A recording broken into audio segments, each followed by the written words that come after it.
اعوذ باللہ من الشیطان الرجیم، بسم اللہ الرحمن الرحیم۔ صرف 5 منٹ کا مدرسہ قرآن و حدیث کی روشنی میں 10 محرم الحرام۔ نمبر 1، اسلامی تاریخ۔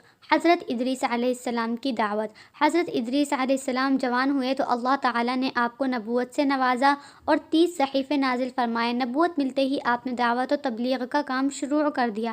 مسلسل دعوت دینے کے باوجود تھوڑے سے لوگوں نے ایمان قبول کیا اور اکثر لوگ جھٹلانے اور ستانے میں لگے رہے۔ جب لوگوں کا ظلم و ستم حد سے بڑھ گیا تو اللہ تعالیٰ کے حکم سے اہل ایمان کو لے کر بابل سے مصر چلے گئے اور دریائے نیل کے کنارے آباد ہو گئے، اور آخری وقت تک لوگوں کے درمیان انہی کی زبان میں اللہ کا پیغام اور دینی دعوت کا فریضہ انجام دیتے رہے۔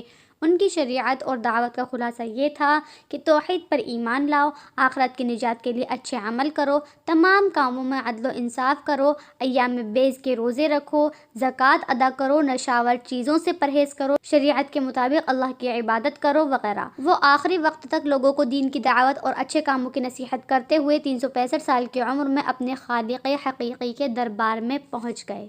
نمبر 2، حضور صلی اللہ علیہ وسلم کا معجزہ ابو جہل پر خوف۔ ایک مرتبہ ابو جہل نے لات و عزیٰ کی قسم کھا کر کہا کہ اگر میں نے محمد صلی اللہ علیہ وسلم کو زمین پر ناک رگڑتے یعنی سجدہ کرتے ہوئے کبھی دیکھ لیا تو اپنے پیروں سے نعوذ باللہ اس کی گردن روند ڈالوں گا۔ اتفاق ایسا ہوا کہ ایک روز آپ صلی اللہ علیہ وسلم نماز پڑھ رہے تھے کہ ابو جہل اپنا ارادہ پورا کرنے کی غرض سے آگے بڑھا، پھر اچانک الٹے پاؤں واپس آ گیا جیسے ہاتھوں سے کوئی چیز روک رہا ہو۔ لوگوں نے اس سے معاذرہ پوچھا تو اس نے کہا، میں نے اپنے اور محمد صلی اللہ علیہ وسلم کے درمیان دہکتی آگ کی خندق دیکھی اور بڑا خوفناک منظر اور پر دیکھے۔ آپ صلی اللہ علیہ وسلم نے فرمایا کہ اگر ابو جہل میرے قریب آ جاتا تو فرشتے اس کے ٹکڑے کر کے لے جاتے۔ نمبر 3، ایک فرض کے بارے میں پردہ کرنا فرض ہے۔ قرآن میں اللہ تعالیٰ فرماتا ہے، اے عورتوں تم اپنے گھروں میں ٹھہری رہا کرو اور دور جاہلیت کی طرح بے پردہ مت پھرو۔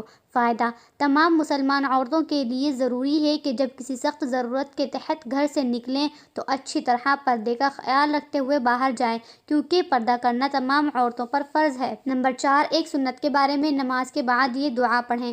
رسول اللہ صلی اللہ علیہ وسلم نے فرمایا، اے معاذ، میں تم کو وصیت کرتا ہوں کہ کسی نماز کے بعد اس دعا کو نہ چھوڑنا، اللہم اعنی علی ذکرک و شکرک و حسن عبادتک۔ ترجمہ: اے اللہ، اپنا ذکر و شکر کرنے اور اچھے طریقے سے عبادت کرنے پر میری مدد فرما۔ نمبر 5، ایک اہم عمل کی فضیلت۔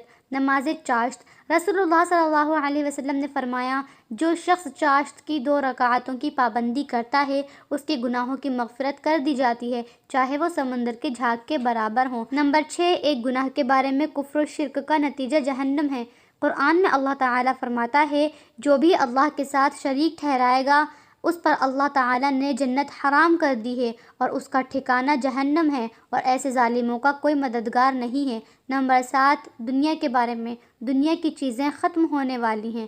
قرآن میں اللہ تعالیٰ فرماتا ہے، جو کچھ تمہارے پاس دنیا میں ہے وہ ایک دن ختم ہو جائے گا، اور جو اللہ تعالیٰ کے پاس ہے وہ ہمیشہ باقی رہنے والا ہے۔ نمبر 8، آخرت کے بارے میں۔ رسوائی کا عذاب۔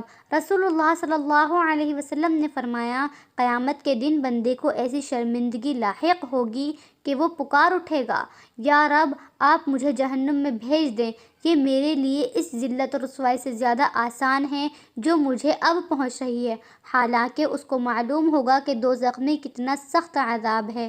نمبر 9، طب نبوی سے علاج۔ عرق النساء کا علاج۔